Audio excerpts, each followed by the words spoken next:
Bismillah, assalamu alaikum. La famille, venez, venez, venez. Ah ouais, c'est chaud, hein. Venez, restez dans cette vidéo. Je vais vous montrer une vidéo là. C'est ça, comme ça, non? On va faire comme ça. Venez dans cette vidéo, je vais vous montrer une vidéo que le coup d'état du Niger, ce n'est pas un coup d'état. Voilà. Je vais vous montrer une vidéo là, que le coup d'état du Niger, ce n'est pas un coup d'état. C'est un coup raté. Voilà. Est-ce que vous comprenez? Voilà. Le président Bazoum a eu du soutien. La population est sortie massivement pour lui, pour réclamer sa libération. Voilà. La population nigériane consciente est sortie pour réclamer la libération de Bazoum. J'ai vu beaucoup de commentaires, mais attendez, je vais vous montrer cette vidéo et un tout petit analyse du philosophe là, tout de suite. On se retrouve ça. Nous sommes en train de partir libérer le président de la République, Bazoum Mohamed. Toute la jeunesse nigérienne est là. Nous allons libérer le président Bazoum. Nous allons libérer le président Bazoum, le président du peuple, le président de la jeunesse. Le président Bazoum Mohamed, l'homme qui est aimé par la jeunesse. Vive le président Bazoum. Mais, moi, je vais être simple. J'ai appris avec l'un des premiers philosophes politiques qu'on appelle Platon, que grosso modo, dans une cité, il y a ceux qui sont chargés d'administrer la cité, qui sont les gens de pensée. Il y a ceux qui sont chargés de défendre la cité. Et puis il y a ceux qui sont chargés de faire le commerce, de faire les affaires, la production en somme. Les gendarmes défendent la cité, c'est leur travail. Ils ne sont pas faits pour diriger la cité. C'est pour ça que Platon dit que la vertu principale des gendarmes, c'est le courage. Le militaire fonctionne à la force brutale. Il va en guerre. Quand un homme qui est formé pour faire la guerre, ils ont fait l'école de guerre. Ceux qui dirigent nos États, beaucoup ont fait l'ENA, ils ont fait Polytechnique, n'ont pas fait l'école de guerre. Quand vous faites l'école de guerre, vous vous battez. Vous revenez prendre la direction d'un État. Mais voilà ce que ça donne aujourd'hui. Tous les problèmes doivent être, à la limite, réglés à la force et à la violence. Même les questions les plus diplomatiques qui pourraient être approchées de façon assez intelligente. Non, tout de suite, on bande les muscles, on sort les armes, on veut se battre. La vocation de l'armée n'est pas de prendre le pouvoir et de diriger. Celui qui veut le faire, il démissionne. Il fait de la politique. Parce que c'est par la parole qu'on gouverne l'espace politique. C'est pas avec la force. Quand ils prennent le pouvoir, qu'est-ce qu'ils font en termes de gouvernance? Qui sait aujourd'hui objectivement comment la Guinée est gérée? Qui peut nous faire aujourd'hui l'état des biens acquis depuis 6 mois, depuis 1 an par la junte? Qui exerce le contrôle? Est-ce que l'administration fonctionne comme elle devrait fonctionner? Qui peut aller voir un général proche de Mamadi aujourd'hui pour lui dire faites le point de vos biens? Une déclaration de biens. Qui? Mais il n'y a plus de transparence parce que on est en guerre et parce que c'est la logique des armes. Pourquoi vouloir remplacer une gouvernance où on essayait de voir un peu plus clair parce qu'il y a une administration qui fonctionne avec une gouvernance qui fonctionne à la violence? Donc, pour dire ce que je pense, tous les arguments sont bons en Afrique pour faire un coup d'État pourvu qu'on ait la force. Mais moi, je vais être... La famille, partagez cette vidéo, partagez massivement cette vidéo, partagez-la, voilà, vous voyez, à côté là, c'est la population nigériane qui est sortie pour réclamer la libération du président Bazoum. Voilà, maintenant, on va parler.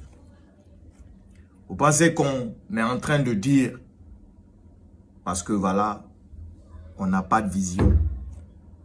Vous pensez? J'ai vu des commentaires.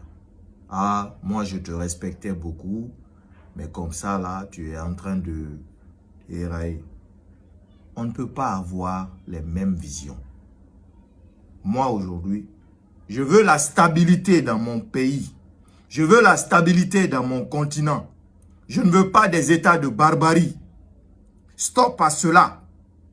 Si vous avez peur, Maliens et Burkinabés, que la CEDEAO peut-être va attaquer vos pays, détrompez-vous. Vos transitions sont déjà en place. Il y a un gouvernement qui dirige. La CEDEAO est passée aux négociations. C'est-à-dire, vous avez été sur la table pour parler des procédures.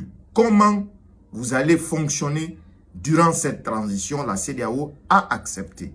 La CEDEAO a mis en garde aux prochains coups d'État qui vont être faits au-delà des coups d'État de la Guinée, du Mali et du Burkina.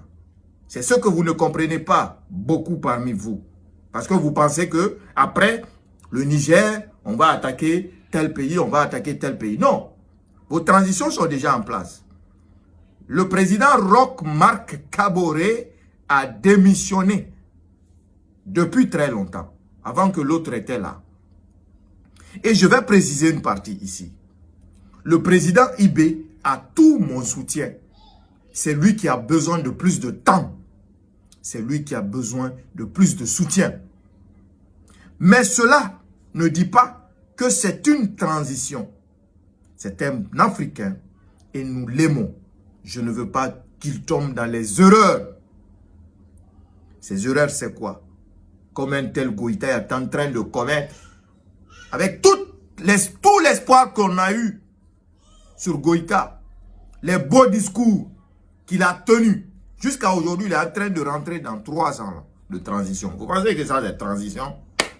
Ça, c'est s'éterniser au pouvoir. Il a fait coup d'État, pourquoi?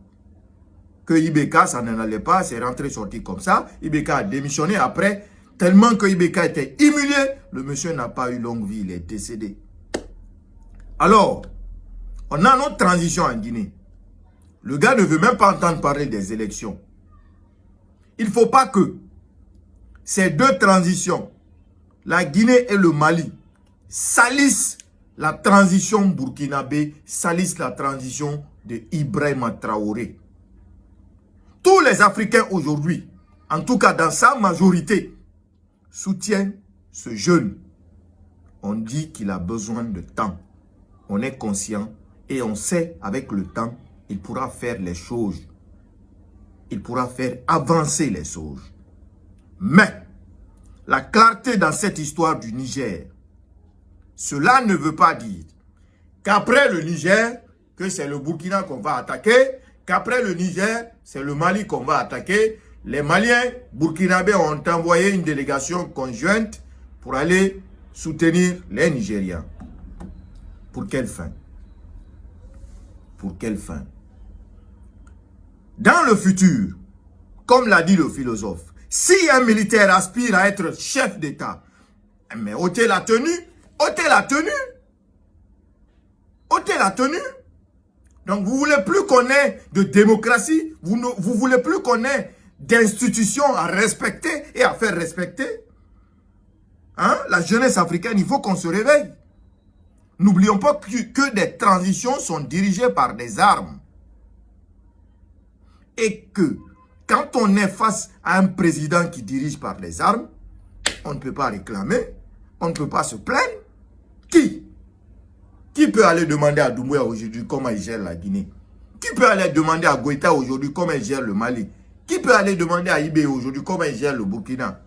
Ainsi de suite. Donc les transitions, c'est des armes. Mais si c'était des présidents civils, on peut organiser des manifestations, on peut organiser n'importe quoi. Même eux, à leur époque, là, il y a des manifestations, c'est vrai. Mais c'est des barbaries. Depuis que Mamadi est là, des dizaines, de quinzaines de jeunes ont été tués, massacrés. Alors, si on va rester dans cette optique pour dire que la meilleure façon de dégager la France, que c'est de faire coup d'État dans nos États, nous sommes en train de, c'est-à-dire de pourrir nos cerveaux. Pourrir nos cerveaux. J'ai dit, bel et bien dit, je ne suis ni pour la France, ni pour la CEDEAO, ni pour les coups d'État. Je suis africain. La seule chose qui est chez nous, la liberté, la paix.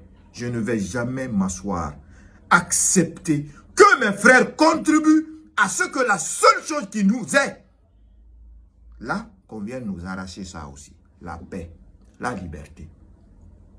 Cette paix qu'on a là, cette liberté qu'on a là, c'est ça maintenant qu'on cherche à nous arracher. Et par la naïveté de certains, sont là à dire que oui, le peuple du Niger, ils sont souverains, Les gars sont venus prendre des armes. Donc, la CEDEAO va intervenir au Niger. Ça, vous pouvez être sûr et certain. La CEDEAO va intervenir. Ce n'est pas parce que la CEDEAO a peur. Ce n'est pas parce que la CEDEAO s'est rentrée, sortie comme ça.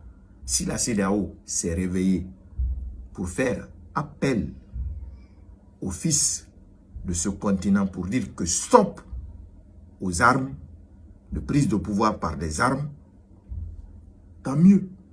J'ai dit tout à l'heure que mieux vaut tard que jamais. C'est tout. Je ne suis pas en train de soutenir la CEDEAO parce que voilà, c'est parce que c'est la CEDEAO. Non, je suis en train de soutenir mon continent. Mon continent a besoin de rester dans cette paix-là. Cette paix. Merci aux Ivoiriens d'avoir les idées plus claires. Chapeau à vous. Vous avez encore prouvé que vous êtes un pays de diversité, un pays éveillé pour ce continent. Franchement, merci, chapeau à vous. Il faut être éveillé, il faut être réfléchi, il faut être compréhensif pour voir la réalité des choses. Ceux qui sont au Niger, ils ont pris le président, ils l'ont mis en otage. Ils ont les armes. Ok. Ils ont fait ça pendant que la CEDEAO a demandé à ce qu'il n'y ait plus de coup d'État dans la sous-région parce que ça devient de trop. Alors, est-ce que cette CEDEAO peut rester sans réagir? Non. Et si cette situation perdure, qu'est-ce qui va se passer par la suite? Dès qu'on aura organisé une élection, les putschistes en place vont faire quoi? Ils vont organiser une élection, donner le pouvoir à un civil. Au bout de quelques semaines, quelques mois, boum, un général va aller mettre l'arme à la tête de ce civil. C'est fini, coup d'État. D'autres pays, ils vont mettre un civil. Tant, d'ici quelques mois, un général va aller, un colonel, ou même un capitaine, ou même un lieutenant, ou même un soldat, adjudant, va aller mettre arme sur la tête du président. Boum!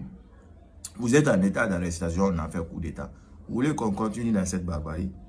Vous voulez cette barbarie pour notre continent? C'est là-bas que nous avons vu. C'est là-bas que nous évitons. C'est là-bas que nous, on ne veut pas que nos pays soient dans cette posture-là. Restons dans la démocratie. Il y a 1001 manières de dire merde à la France et nous sommes ensemble sur ce chemin. Merde à la France. Nous sommes ensemble sur ce chemin. Mais merde à la France, bonjour au coup d'État, on n'est pas sur ce chemin, mes frères et sœurs africains. Que cela te plaise ou pas, on n'est pas ensemble à bonjour au coup d'État. Parce que les coups d'État, c'est les armes qui dirigent. Et les conséquences, c'est nous les peuples qui vont endosser. Que cela soit clair et net pour tout un chacun. Ma position reste, demeure et ferme. À bas les coups d'État en Afrique. Vive la CEDEAO, que la CEDEAO met un terme au putsch du Niger pour que cela puisse servir d'exemple aux prochains qui aimeraient faire les mêmes choses. Vous qui êtes là aujourd'hui, imaginez. Imaginez qu'on fait coup d'État à Goïta aujourd'hui. Qu'on fait coup d'État, pardon, je ne souhaite pas à Ibé. Je ne veux pas le souhaiter. J'aime ce gars. Qu'on fait coup d'État à Mamadi, je ne vais pas le souhaiter aussi. Je ne vais pas souhaiter même à Goïta. Imaginez qu'on fasse coup d'État à tous ces trois transitions. Qu'est-ce que vous allez dire? Vous allez dire la CEDEAO, il faut intervenir. C'est ce que vous allez dire. Hein? Vous qui insultez la CEDEAO aujourd'hui, vous qui traitez la CEDEAO aujourd'hui de nullard. Hein? On fait coup d'État, c'est-à-dire coup d'État dans coup d'État aujourd'hui. Si la CEDEAO reste sans réagir, vous allez dire, ah, ils étaient là, ils étaient chauds pour le Niger, comme c'est celui-là, comme c'est tant, ils ne font rien.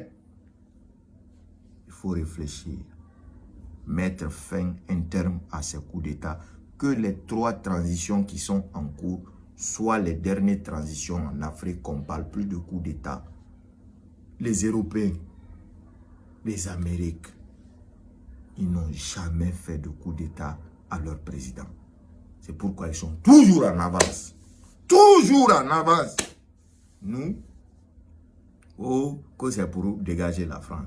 On ne peut pas dégager la France en s'unissant, en trouvant d'autres solutions plus pratiques, plus faciles que de mettre à la tête de nos États des pouvoirs militaires, hein, pour nous mettre nous-mêmes en otage.